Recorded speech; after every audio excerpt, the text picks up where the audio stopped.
저는 서울신학대학교에 금년부터 총장직을 수행하게 된 황덕형 목사입니다. 지금 보신 것처럼 저희 신학대학교는 1911년에 그 경술국치 나라를 잃은 그 다음에 학교가 세워졌습니다. 그러니까 우리 민족이 가장 어렵고 힘든 나라 그때에 우리 선조들은, 우리 믿음의 선조들은 이 성결의 복음을 통해서 복음을 증거하고 또 민족에게 희망을 주는 그런 확신을 가지고 어려운 가운데, 역경 가운데 학교를 세워서 지금 108년 동안 이루고 있습니다. 우리 서울신학대학은 명문 제가 생각하기엔 우리나라의 사립대학 가운데 100년을 이어간 대학이 별로 많지 않습니다. 10개 안에 들어가는데 그런 귀한 소중한 역사와 전통을 가지고 우리 성결인들이 모아준 헌금과 그런 어떤 그 성원을 가지고 성장하고 있습니다. 앞으로 더 훌륭한 학교가 돼서 여러분들이 이제 자랑스러워할 만한 그런 대학을 만들기 위해서 노력하겠습니다. 하나님께서 우리에게 주시는 큰 비전이 있습니다. 그 비전을 성취할 수 있도록 여러분 많이 기도해 주시면 감사하겠습니다. 오늘 우리 주신 말씀을 가지고 같이 은혜 받겠습니다. 이 본문 말씀은 여러분 너무 많이 들으신 말씀이고 또 이 본문 말씀을 제가 설교할 때마다 기억나는 아주 재미있는 에피소드가 있습니다. 우리나라에 꽤 유명하신 이제 장로님이고요. 원자력으로 해서 이제 아마 정근모 장로님이신 것 같은데 아마 아실 텐데 이분이 맨 처음에 교회 나오게 된 동기가 본문 말씀이라고 그래요. 근데 이제 미국에 유학을 갔는데 그때는 이제 당시에 이 장로님은 예수를 안 믿었고 그 사모님이 이제 열심히 예수를 믿었는데 그날따라 이제 교회에서 뭘 했냐면 총동원 전도주의를 한 거예요. 그러니까 이제 무조건 다 모시고 와라. 그러니까 이제 여러분들 유학 간 사람들 보통 보면 이제 그 사모님들만 나오시고 이제 그 남편들은 공부한다 뭐하다 뭐 다른 이유로 안 나오기가 많은데 하여튼 그날따라 가야 된다고. 그러니까 이제 할 수 없이 이제 이분이 따라온 거예요. 그 부인의 성화에 못 이겨가지고 딱 따라서 앉았는데 그날따라 성경 본문 말씀이 뭐냐면 이 본문 말씀이었더래요. 오병이어의 기적. 그러니까 이게 듣고 있는데 보니까 그분이 처음에 상식으로 봐서는 도저히 이게 이해가 안 되고 자기가 보기에 완전히 굴한데 이 성도들이 다 너무 진지하게 들으면서 막 아멘 하면 은혜를 받더라는 거예요. 그래서 이게 도대체 말이 되냐 이게 이 오병이어 이 완전히 거짓말인데 근데 너무 막 진지하게 듣고 목사님이 설교를 너무 구수하게 잘해가지고 듣다 보니까 재미는 있더래요. 재미가 있어가지고 야 그거 재밌네. 그래가지고 그 다음부터 이제 교회를 나오기 시작했다고 그러더라고요. 그래서 하여튼 오늘도 그런 역사 일어나기를 주의 이름으로 축원합니다. 하여튼 어찌되건 간에 하나님 말씀을 듣고 재미를 느끼든 어떻게 됐든 하나님께서 주시는 놀라운 기적과 체험을 하게 되기를 바랍니다. 오늘 성경 본문 말씀에 보면은 너무 이게 우리에게는 일상적이지만 또한 우리가 만날 수 있는 이런 일들이죠. 그 보면 예수님이 복음을 증거하셨는데 이 예수님의 복음 증거에는 기적이 있었거든요. 표적과 이사가 있었거든요. 오늘도 거기 보시면은 2절 말씀 보세요. 2절 6장 2절에 보면은 성경이 어떻게 되어 있습니까? 다 한번 읽어볼까요? 시작. 큰 무리가 따르니 이는 병자들에게 행하시는 표적을 보았음이러라. 예수님이 많은 병자를 고치신 거예요. 그러니까 꽉꽉 사람들이 찾아다닌 겁니다. 예수님의 말씀과 능력 가운데 사람들이 그분에게 어떤 바리새인이나 그 당시에 있었던 종교개혁 지도자들에게 찾지 못했던 하나님의 어떤 살아있는 성령의 능력의 어떤 그 역사하심을 보고 사람들이 모이기 시작한 거죠. 이렇게 많이 모였어요. 그래서 이 사람들은 말씀을 듣고 하나님에게 위로를 받으려고 모여든 것입니다. 그런데 5절 말씀에 보니까 예수님이 이런 말씀을 하십니다. 5절 말씀에 보면 예수께서 눈을 들어 큰 무리가 자기에게로 오는 것을 보시고 빌립에게 이르시되 우리가 어디서 떡을 사서 이 사람들에게 먹이겠느냐. 여러분, 우리가 자기도 모르는 사이에 정말 신앙적으로 성숙하고 우아하고 정말 결단을 가지고 믿음에 있는 삶을 살길 원하는 사람들이 대부분이죠. 우리들은 다 교회에 나온 이상 거룩하게 살길 원합니다. 정말 깨끗하고 하나님의 역사를 체험하면서 정말 믿음을 가지고 살기를 원하는 그런 마음이 있죠. 우리 중에 누구 어떤 사람도 그냥 엉터리로 살려고 교회 나오는 사람은 없을 것입니다. 다들 하나님께서 나에게 더 큰 은혜 주시고 그걸 통해서 난 더 성실하고 정말 멋진 그런 능력 있는 기독교인, 능력 있는 그리스도인, 이런 마음의 어떤 그런 희망을 갖고 그런 각오를 가지고 나옵니다. 그런데 이 세상에 살다 보면 그렇게 잘 녹록지는 않은 것 같아요. 여기 보면 예수님도 뭐라고 그랬습니까? 이 자들이, 이 많은 사람들에게 떡을 사서 어떻게 먹이겠느냐. 보니까 신앙적인 삶을 추구하고 있지만 실제로 떡의 문제가 이 사람들에게 부딪힌 것입니다. 예수님도 사람들 사이에 떡의 문제가 있다는, 경제적인 문제가 있고 여러 가지 피치 못할 사정들이 있다는 것을 아시는 거죠. 여러분, 우리가 신앙을 가지고 헌신하겠다, 정말 헌신 많이 하고 싶어요. 그런데 헌신하려고 하다 보면 자기가 가지고 있는 여러 가지 한계를 곧바로 느끼고 또 자기가 가지고 있는 삶의 문제에 부딪히고 있는 현실도 피할 수 없고 또 그것이 현실이기도 합니다. 여기 성경에 보면 그 문제가 아주 극단적으로 나타났는데요. 이 떡의 문제가 얼마나 심각했던 문제냐. 거기 보니까 여러분 7절 빌립이 대답하되, 한번 7절 다 같이 한번 읽어볼까요? 시작. 빌립이 대답하되 각 사람으로 조금씩 받게 할지라도 200데나리온의 떡이 부족하리이다. 여기 200데나리온이란 떡이 어느 정도냐? 200데나리온이 어느 정도의 돈일까?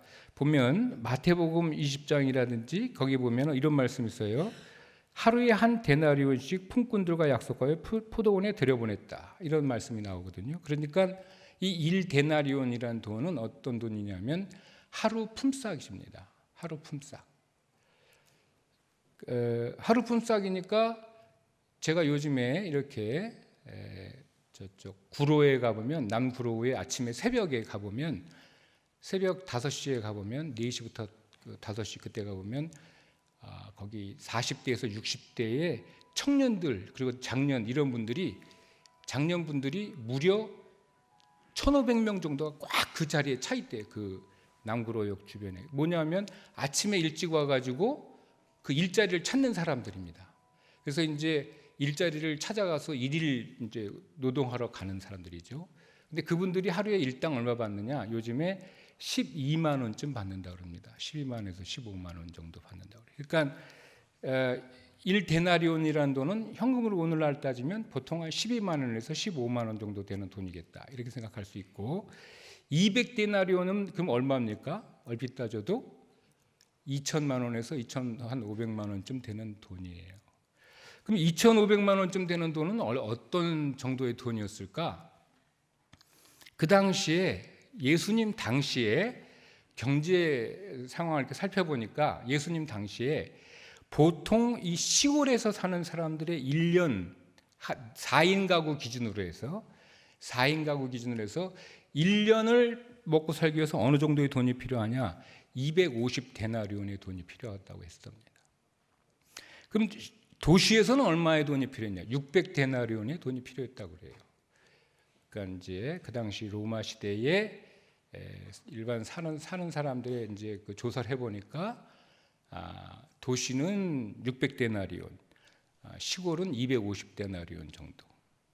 그러니까 여기 200데나리온의 떡이라는 건 그러니까 웬만한 4인 가구 1년치 예산인 거죠. 엄청나게 큰 돈입니다. 예수님이 복음을 증거하신 이 갈릴리 연안은 일종의 소도시 조그마한 농촌 지역이었거든요. 어업 지역이었거든요. 그러니까 그 당시에 사람들한테 200데나리온의 떡이 필요합니다. 이거는 어떤 정도의 얘기입니까? 1년치, 거의 1년치, 4인 가족 기준에서 거의 1년치 돈이 필요한 상황에 부딪힌 거죠. 그럼 여러분, 거의 1년 필요한 돈이 있는데, 1년치의 돈이 필요한데, 지금 가지고 있는 것은 뭡니까? 여기 볼까요? 가지고 있는 것은 뭡니까? 빌립한테 물어봤더니 빌립은 이제 돈만 계산했을 뿐이고 안드레가 얘기했어요. 안드레가 이 9절 말씀 한번 볼까요? 9절.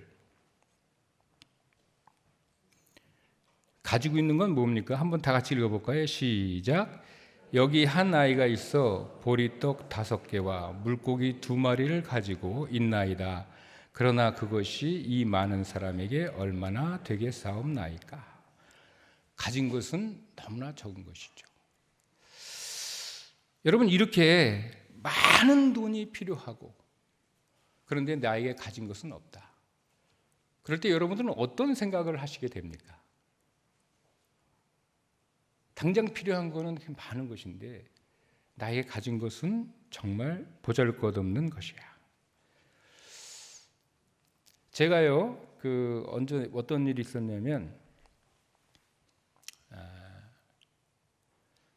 독일에서 이제 유학을 마치고 돌아왔어요. 독일에서 유학을 마치고 돌아와서, 그때 이제 독일에서 막 유학을 마치고 돌아와가지고 마음속에는 하나님을 향한 어떤 뜨거운 그런 어떤 정열과 열정을 가지고 내가 최선의 삶을 다 하겠다.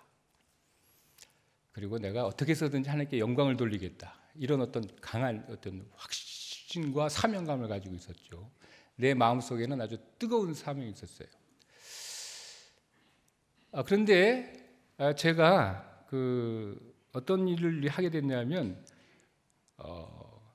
전세를 얻었어야 됐어요. 그때 어떤 부목사로 있다가 이제 밖으로 나가면서 부목사를 관두고 나가면서 이제 전세를 얻어야 될 때가 있었습니다.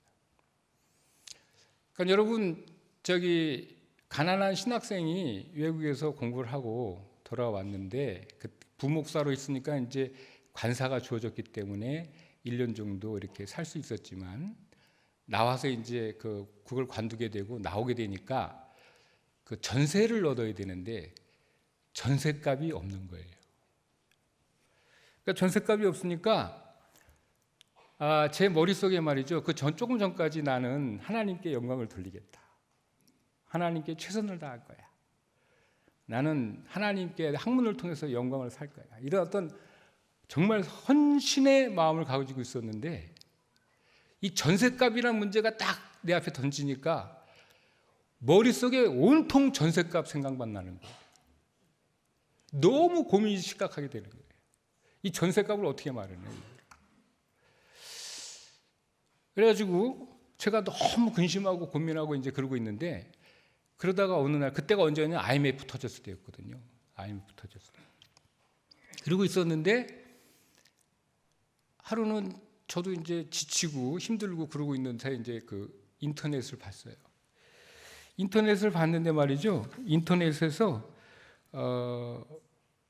어떤 아이의 이야기가 인터넷에 기사로 나왔습니다.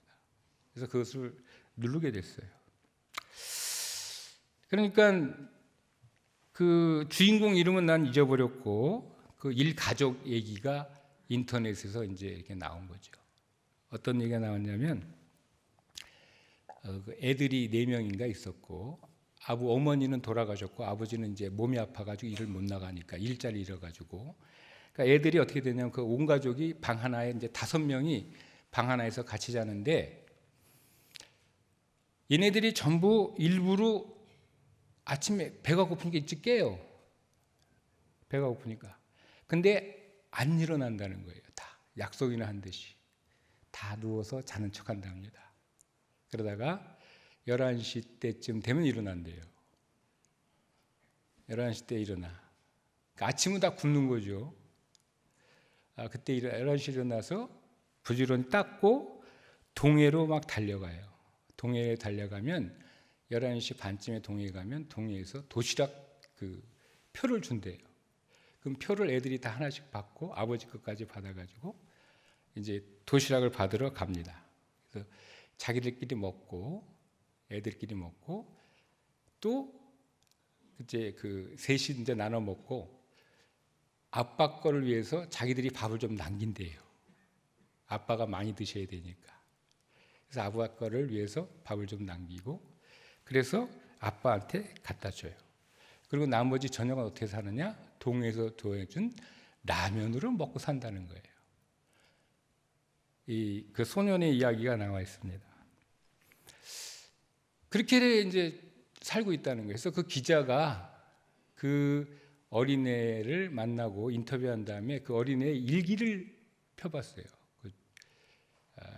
남자 녀석 그 초등학교 애의 일기를 딱 펴보니까 일기에 뭐가 있냐면은 어떤 게 있을 것 같아요, 여러분? 일기에 그 어린아이의 일기 속에 말이죠, 전부 먹을 것만 써 있더라는 거예요. 나는 된장찌개가 먹고 싶다. 다음 날에 나는 김치찌개가 먹고 싶다. 난 불고기가 먹고 싶다. 난 잡채밥이 먹고 싶다. 이 일기가 전부 걔가 이제 그 도시락을 이렇게 먹고 맨날 라면으로만 저녁을 먹으니까 이 어린애의 그 일기 속에 전부 그냥 그 일기가 뭐 짜장면이 먹고 싶다, 뭐 그런 잡채밥이 먹고 싶다, 전부 먹을 걸로만 가득 차 있더라는 거예요. 그러면서 그 어린애들이 정말 이런 어려운 그때 IMF였기 때문에 이 IMF의 어려운 기간 동안에도 희망을 잃지 않고 잘 살길 바란다. 이러면서 이제 그 기자가 그 기사를 마친 거예요. 내가 그걸 딱 읽는 순간, 와, 저는 돌로 이제 머리를 치는 것 같은 충격을 받았습니다. 야, 나는 하나님의 사람으로 성장해서 내가 하나님께서 먹여주신다고 그렇게 믿고 그렇게 지금까지 살아왔는데 그 전셋값이 없다고. 얘네들은 지금 전셋값이 문제가 아니라 방 한 칸에 지금 그렇게 살면서도 아빠를 위해서 밥을 남기고 또 하루를 자고 또 11시에 일어나지만 밝고 명랑하게, 그리고 일기장에 먹고 싶은 걸 쓰는데 나는 도대체 뭐냐? 내가 인생을 이렇게 하나님 앞에 내가 진지하게 산다고, 내가 목사라고 말이야, 내가 신학까지 공부하고 내가 독일에서 하고 와서 이제 최선을 다해서 하나님께 영광을 돌릴 거야. 그렇게 폼 잡고 있었는데 겨우가 아니라 하여튼 그 당시에는 굉장히 심각한 문제였죠. 전셋값 때문에 이 전세 문제가 등장하니까 완전히 그냥 제가 넉다운이 돼 있었거든요. 그 순간에 제가 얼마나 창피했던지 모릅니다. 이 어린애들의 그런 내용과 나의 삶을 비교해 보면서 제가 그 어린애들을 보면서 내가 다시 한번 창피하다, 정말 창피하다, 내가 이렇게 생각할 것이 아니라 내가 다시 희망을 가져야 되겠다, 이런 반성을 한 때가 있거든요. 여기 오늘 성경에 보면 200데나리온의 떡이 필요한데 갖고 있는 거는 뭡니까? 물고기 5개, 물고기 2마리, 보리떡 5개. 여러분, 여기 특별히 이 그 물고기가 말이죠, 어떤 물고기냐면은 익스투스라는 그 물고기예요. 이 물고기는 어떤 물고기냐면은 아주 조그만 물고기입니다. 여러분, 요즘에 생선 중에 비싼 게 뭔지 아세요? 비싼 생선. 제가 옛날에는요, 갈치가 쌌어요. 제가 어렸을 때는 갈치를 마음껏 먹었습니다. 근데 갈치가 요즘에는 금값이에요. 그죠? 비싸요. 요즘에 비싸. 또 옛날에는 제가 꽁치를 많이 먹었어요. 꽁치가 싼 음식이었거든요. 요즘에 꽁치 비쌉니까? 쌉니까? 근데 먹어보질 않아가지고 요즘에 알 수가 없네. 비싸요? 싸요?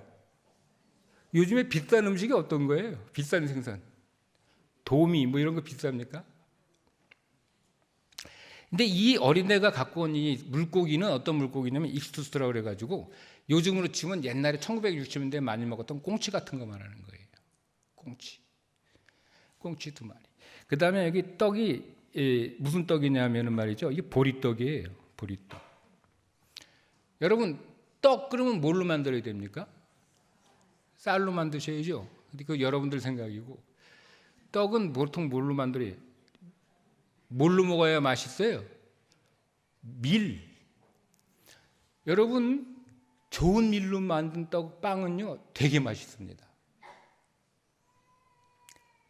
근데 얘는 밀로 만든 빵을 먹으면 잘 넘어가요. 맛도 있어요. 소화도 잘 돼. 이 보리떡은 어떤 걸까요?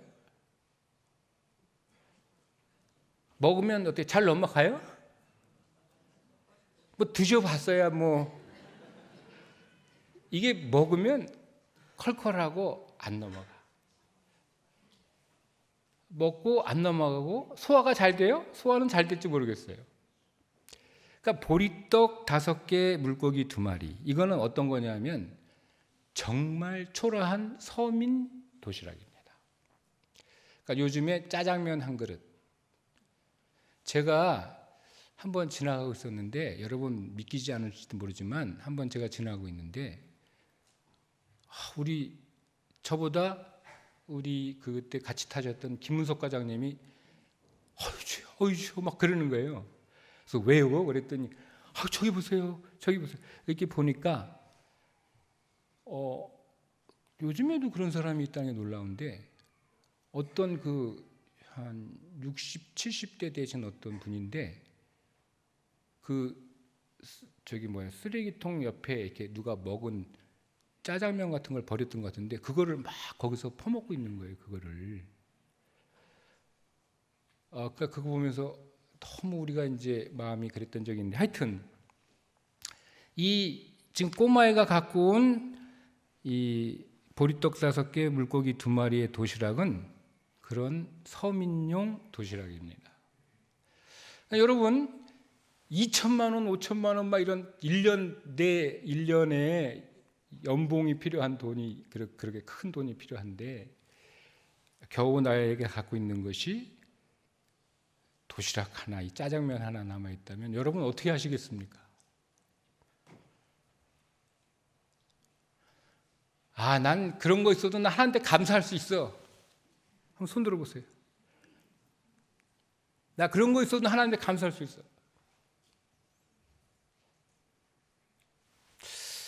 여기 보니까 이거밖에 없습니다. 제자들이 다 그러는 거죠. 낭패예요. 낭패를 보고 있어요. 마음속에 아주 짠한 감정이 있는 거죠. 일단 얼마나 억울할까요? 자기가 하나님을 위해서 일하려고 그러는데, 그리고 자기의 삶을 열심히 살려고 그러는데 자기 인생이 그렇게 조금밖에 남아있던 낭패를 당한다면 얼마나 마음이 억울하고 짠하겠습니까? 근데 이러고 있는데 거기 보니까요, 이 안드레가, 이 아이가 있어 보리떡 5개, 물고기 2마리를 가지고 있습니다. 주님, 어떻게 하면 좋겠습니까? 그랬더니 주님께서 어떻게 했습니까? 주님께서 어떻게 했어요? 자, 10절 한번 말씀을 읽어보실래요? 10절. 예수께서 이르시되 이 사람들로 앉게 하라 하시니 그곳에 잔디가 많은지라 사람들이 앉으니 수가 5,000명쯤 되더라. 자, 그러고 난 다음에 우리 아까 목사님도 말씀하셨는데, 여러분들이 오늘 나눠주는 떡이 5개 있으니까 그거 뭐 5,000명 먹일 수 있는 기적이 일어난다는데, 여러분 기적이 일어난다고 믿습니까? 안 믿습니까? 일어나고 믿어요, 안 믿어요? 지금 속으로 저것도 어떤 구라를 하려고 저러나. 여기 기적이 일어납니다. 기적이 일어납니다. 근데 기적이 일어났어요. 5,000명이 먹었어요. 그럼 그럼 어떻게 기적이 일어났을까요? 기적이 일어난 열쇠가 있어요. 열쇠. 여러분 여기 11절 말씀에 보면 기적이 일어난 그 기적의 열쇠가 있습니다. 여러분들이 여러분의 삶 속에서 그렇게 짠한 현실 속에서 기적을 체험하고 싶으면 이렇게 하면 돼요. 11절에 있습니다. 11절. 11절. 자, 11절 한번 다 같이 읽어볼까요? 11절 시작. 예수께서 떡을 가져 축사하신 후에 앉아있는 자들에게 나눠주시고 물고기도 그렇게 그들의 원대로 주시니라. 여기 기적이 있어요. 기적의 열쇠. 그게 뭡니까? 어떻게 했다는 거예요? 축사했다는 거예요. 축사. 예수님이 그 떡을 가져오신 것을 축사를 했다는 겁니다. 축사. 이 축사라는 단어가 오이카리스테오라는 단어를 썼어요. 오이카리스테오. 이 오이카리스테오가 어떤 동사냐면요. 여러분 그 말씀을 찾기 위해서 한번 다 같이 성경을 찾겠습니다. 누가복음 17장 11절서부터 19절에 있는 말씀인데 그거 다 읽으면 그러니까 자 11절서부터 16절까지만 읽어보겠습니다. 11절에서부터 16절. 자, 누가복음 17장 11절에서 16절. 자, 다 찾으셨어요? 예, 그러면 다 함께 한 목소리 읽어보겠습니다. 시작. 예수께서 예루살렘으로 가실 때에 사마리아와 갈릴리 사이로 지나가시다가 한 마을에 들어가시니 나병 환자 10명이 예수를 만나 멀리 서서 소리를 높여 이르되 예수 선생님이여 우리를 불쌍히 여기소서 하거늘 보시고 이르시되 가서 제사장들에게 너희 몸을 보이라 하셨더니 그들이 가다가 깨끗함을 받은지라.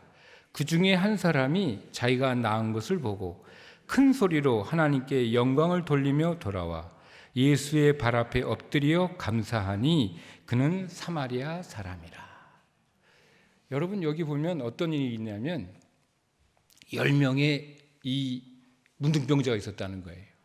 이 사람들은 거리에서 그 도시에서 축출돼 가지고 정말 기반을 모든 걸 잃고 살던 사람들입니다.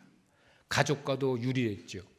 근데 이 사람들이 어떻게 예수님을 알게 됐어요? 그래서 예수님 문둥병자인 주제에 예수님한테 가까이 가지도 못했어요. 그러니까 여기서 보면 멀리 서가지고 예수님이 저기 지나가시는데 예수님 앞에 서가지고 예수님 나 고쳐주세요 이렇게 한 것도 아니야. 왜? 문둥병자니까. 멀리 서가지고 예수님한테 고쳐주세요, 살려주세요. 그래가지고 예수님이 너희 몸을 제사장에게 보이라. 그러니까 이 사람들이 순종하고 가다가 어떻게 됐어요? 나았어요. 그런데 여러분 문둥병에 대해서 가족과 유리됐죠. 먹고 살 수 없죠. 정말 사회에서 절단됐죠. 고립됐죠. 모든 삶을 포기했던 이 사람들. 근데 이 사람들이 병에서 나았어요. 가다가 나았어요. 가다가. 이때 얼마나 기뻤겠습니까, 이 사람. 그죠? 그러니까 가다가 나은 걸 보고 이 사람 너무 좋은 거야. 너무 좋은 거야. 너무 행복해. 그래가지고 이 사람이 그 중에 한 사람이 자기가 나은 것을 보고 큰 소리로, 여기 보니까 큰 소리로 하나님께 영광을 돌리며 돌아와 예수의 발 앞에 엎드려 감사했다고 그랬어요. 여러분 이때 이 사람이 와가지고 감사할 때 돌아왔어요. 예수님한테. 예수님 감사합니다. 감사합니다. 이렇게 했겠어요? 아니면 감사합니다. 어떻게 했겠어요? 에? 아니 속으로 그냥 감사합니다. 예. 안 하고 싶은데 그냥 억지로 한다. 감사합니다. 이렇게 했겠어요? 아니면 진짜 막 그냥 감동이 울어 터지고 막 해서 감사합니다. 그렇게 어떻게 했겠어요? 어떻게? 여러분 제가 어떤 분을 봤어요. 어떤 분이 있는데 제가 옆에서 있었어요. 그분이 말씀은 못하고 있는데 너무 기부를 많이 하는 사람이었어요. 근데 기부를 너무 많이 하다 보니까 나도 그날 알았지. 빚을 너무 많이 지고 있었던 거예요, 이 사람이. 근데 밥을 먹다가 어떤 분이 그 얘기를 듣더니 그래? 그러더니 이분이 그 사정을 이제 어렵게 얘기를 했더니 제가 그 자리에 있었거든요. 그 어떤 분이 그래 그러면 그 빚을 내가 갚아줄게. 그래서 3,500만 원인가 4천만 원인가 그걸 내가 갚아줄게. 그랬더니 그 갚임을 당한 사람이 어떻게 있겠어요? 감사합니다. 그랬겠어요? 어떻게 했어요? 울더라고. 그 사람이 너무 고마워서 고맙습니다. 울더라니까. 여러분 울겠어요? 안 울겠어요? 울죠. 너무 고마워서 우는 거예요. 근데 그 예수님한테 와가지고 엎드려서 감사합니다. 그럴 때 이 사람이 얼마나 감격했겠어요? 감격했겠어요? 안 했겠어요? 감격했겠죠. 여러분 그때 쓴 단어가 어떤 단어? 오이카리스테오입니다. 그러니까 예수님이 물고기 5개, 2마리, 떡 5개 갖고 온 걸 보고 예수님이 어떻게 했다는 거예요? 감사했는데 어떻게 감사했다는 거예요? 하나님 겨우 이거밖에 없습니다. 감사합니다. 이렇게 했다는 거예요? 어떻게 했다는 거예요? 하나님이 예수님이 그 물고기 2마리 떡 5개 놓고 하나님 감사합니다. 이걸 주시니 감사합니다. 하나님 앞에 감사할 때 진실로 했다는 것입니다. 정말 감사합니다. 이거밖에 안 주셨지만 이것으로 감사합니다. 그러고 나서 돌려주니까 오병이어의 기적이 나타난 겁니다. 할렐루야. 여러분, 여러분의 삶 속에 조그마한 것이 있다고 불평하지 마세요. 있는 것에 감사하시기 바랍니다. 진짜 감사해야 돼요. 내가 아픈데, 여러분 아프면 뭐합니까? 교회 나올 수 있게 되지 않았습니까? 감사하시기 바랍니다. 야, 내가 빚을 지고 있어? 여러분 능력자나 빚을 지는 거예요. 요즘에 아무나 빚도 못 져요. 주님 감사합니다.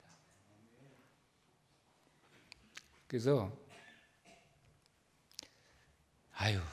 집에 가서 우리 사랑하는 권사님들 남편 보시기를 감사하길 바랍니다. 저 원수. 내 남편 감사합니다. 내 부인 감사합니다.